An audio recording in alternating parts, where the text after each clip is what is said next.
Hi, this is Mrs. Vrobel. This is part 2 of Electrons and Atoms. So in the first section we talked about what is light, how do we describe it, we talked about wavelength, frequency. Now we're going to talk about the theory of light and how to do some energy calculations.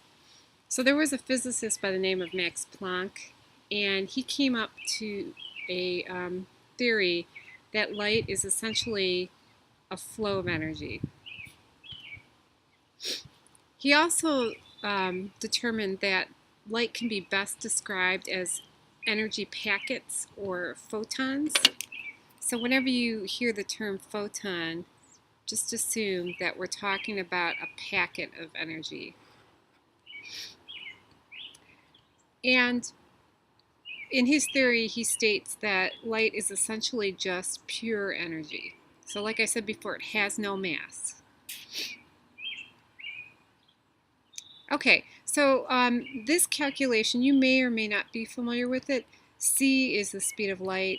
Lambda, do you remember what lambda is? Wavelength. And then nu is frequency. So when you're calculating it, you're always going to look at the speed of light.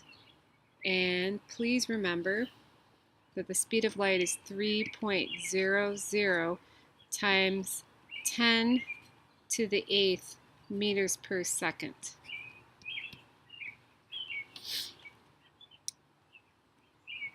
And the second calculation that we're going to use is E equals h nu. So h, you haven't seen this before, but this is Planck's constant. So h equals 6.626 times 10 to the negative 34th. Oops, sorry, that's a 34 joules per second. In this situation, we're describing light as being related to frequency. So like I said before, the higher the frequency, the more energy there is. The shorter the wavelength, the more energy there is. And like I said, we're always going to use this bottom value. It will become your friend for this chapter. Okay, now there's actually two different ways that we can describe light. We could describe light as a wave, or we could describe light as a photon.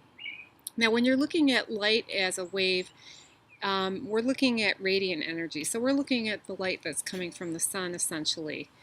Photon theory, it explains the same thing.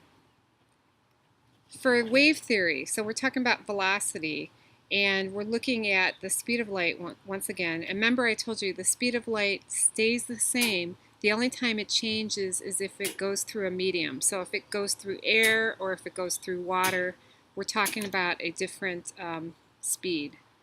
Now the difference here is, look at how with photons we're actually looking at d over t.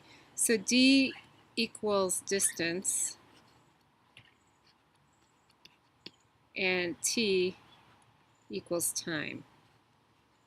So it's a slightly different calculation. With the wave theory of light, we're looking at color in forms of wavelength. So do you remember which color has the longer wavelength? Hopefully you said red. With photon theory, we're looking at color as energy. So which would be more energetic? Would it be green or would it be blue? Hopefully you told me blue. Okay, when we're looking at wave theory, we're talking about the bending of light. So anytime light comes in contact with the medium, like a prism, it's essentially bent, depending on what that medium is. The problem with the photon theory of light is it doesn't quite explain refraction. How does a photon of light get bent? The problem with the wave theory is there's no way that waves can explain the photoelectric effect. Remember that photons are ejecting electrons from metals, whereas photon theory explains very well the photoelectric effect. Okay, so as I mentioned before, Albert Einstein, one of his other contributions to science besides relativity was that he determined light has to have dual nature. And through this, he essentially described the photoelectric effect by explaining that light behaves like a particle. So when it behaves like a particle, like I said, it comes in contact with the metal and ejects an electron. And then you can take those electrons and create a circuit with it. Please remember that just like light as a wave has no mass, light as a photon has no mass. So it's pure energy. Okay, with de Broglie. So de Broglie is another scientist, and he essentially saw light as having both wave particle and wave nature and particle nature. So he was very good at actually combining both of them together. And de Broglie, actually, you'll find he'll help explain the behavior of electrons much better because of this equation. So he essentially came up with P equals h over lambda. So h is the Planck's constant, and lambda, do you remember what lambda is? Wavelength, okay? So wavelength, when divided by Planck's constant, when Planck's constant is divided by lambda, we essentially get momentum. Okay, I have a series of problems here that I'm going to have you work on with me, okay? And I'm just going to show you all 4 of them. I'm going to do the first 3, and then you're going to do the last one on your own, okay? With all of these, we're calculating frequency or we're calculating wavelength. So with that, you're going to use 2 equations. So the first equation, if you're calculating either frequency or wavelength, you want to use this equation. C, which is the speed of light, times lambda times nu. Remember, lambda is wavelength, nu is frequency. The second equation you're going to use is E equals h nu. So h is Planck's constant and nu is frequency. Now notice here we're looking for wavelength and we're looking for energy, okay? In the second problem, we're looking for frequency and energy. In the third problem, we're looking at wavelength and we're looking at energy. And then lastly, this last problem, we're looking at frequency and energy. So notice that the first part, we're going to be using this first equation, C equals lambda times nu, and then for all the other ones, we're going to use E equals h nu. All right, so for the first problem here, we have 3.41 times 10 to the 14th megahertz. So it's not hertz. Remember, hertz is the same as cycles per second. Okay, so if we're talking about megahertz, we're actually talking about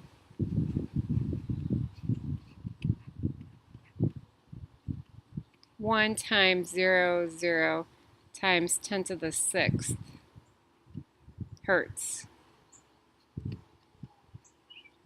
Okay, so we're adding a factor of 10 to the 6th to that number, and it'll make more sense in a minute. All right. Okay, so for number 1, we're starting out with 3.41 times 10 to the 14th megahertz, and we want to convert it to hertz. So we're going to multiply this number times 10 to the 6th, and when you add those 2 exponents together, you get 3.41 times 10 to the 20th hertz. So that's frequency, and we want to solve for lambda.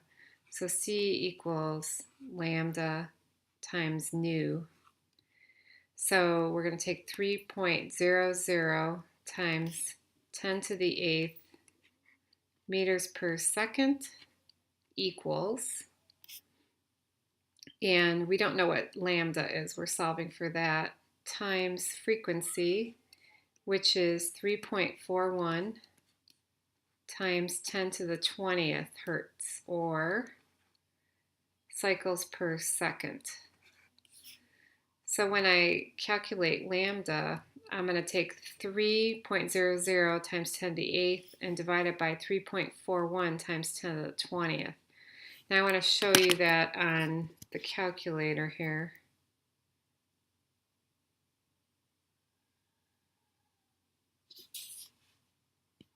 Okay, there it is. So clear it out. I have 3.00, and I'm using scientific notation, okay, to the 8th divided by, I want to use parentheses, so 3.41 EE to the 20th, close parentheses. And I get this huge number, and it's approximately 8.8. And if you count the numbers, so 1, 2, 3, 4, 5, 6, 7, 8, 10, 11, 12, 13. So you're going to the negative 13th.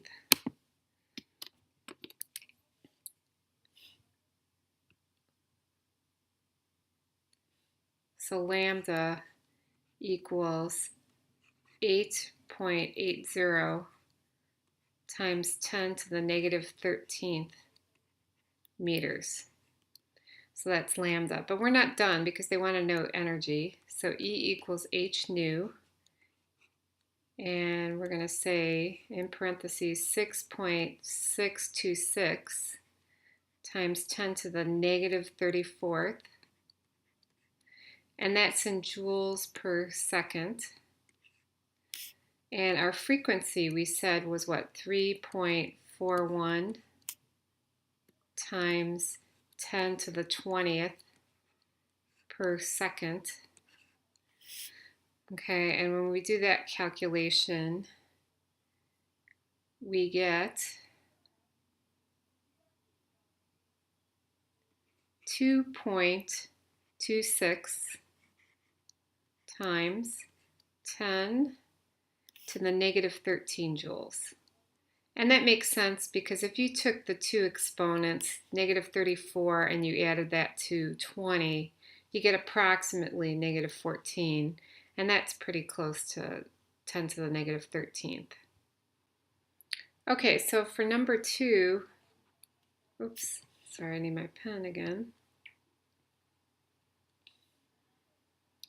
We have 5.85 times 10 to the negative 7th meters, and that's lambda. So we want to calculate nu. So we're going to take 3.00 times 10 to the 8th meters per second, and we're going to multiply it by, we don't know what nu is, but we know what lambda is, and lambda, like we said, is 5.85 times 10 to the negative 7th meters. So when you solve for nu, you're going to take 3.00 times 10 to the 8th divided by 5.85 times 10 to the negative 7th. And when you do that, you get 5.13 times 10 to the 14th per second. And that makes sense because we have 10 to the 8th divided by 10 to the negative 7th. So that would be 10 to the 8th minus a negative 10 to the 7th, and that equals pretty close to 10 to the 14th. We're not done, so we want to solve for energy.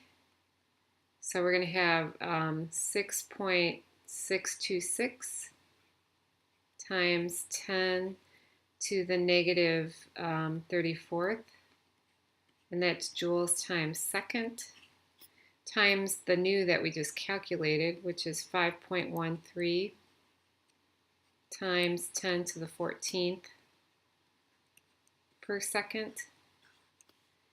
And when you calculate that out, you get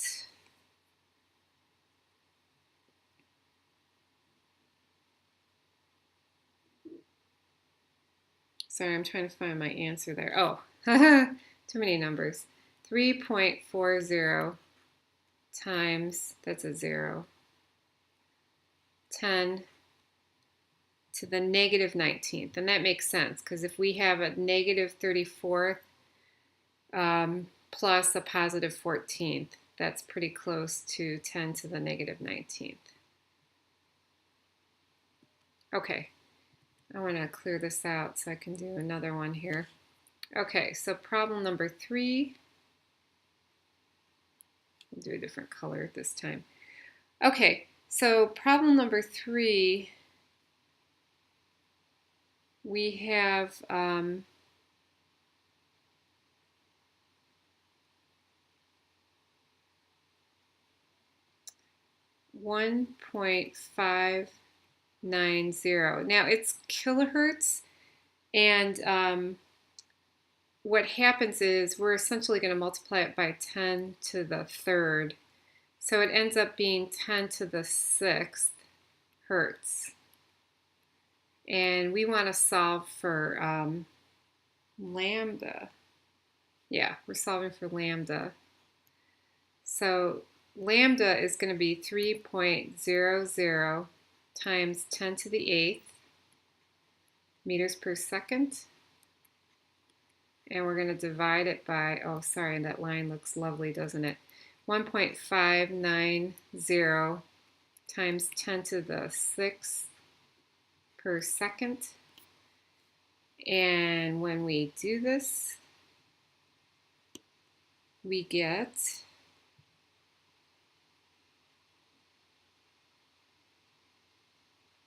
sorry, I'm just looking at my notes here. Oh, yeah. 1.89 times 10 to the 2nd meters. Okay, so that's lambda. And once again, we need energy. So E equals 6.626 times 10 to the negative 34th. And that's joules times second. And we want to use the hertz that we had. So 1.59 times 10 to the 6th per second. And when you calculate that out, you get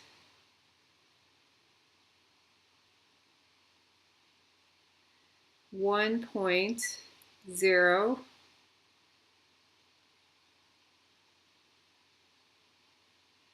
54 times 10 to the negative 27th. And I can double check that looking at 10 to the negative 34th plus a positive 6 gives me close to that value. Now for the last one that you're going to do on your own, for number 4, I just want to give you a heads up.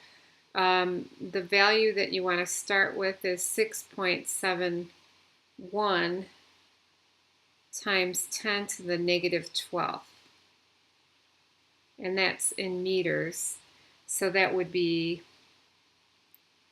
wavelength, not frequency. So don't be surprised if the answer you're calculating is on the video assessment.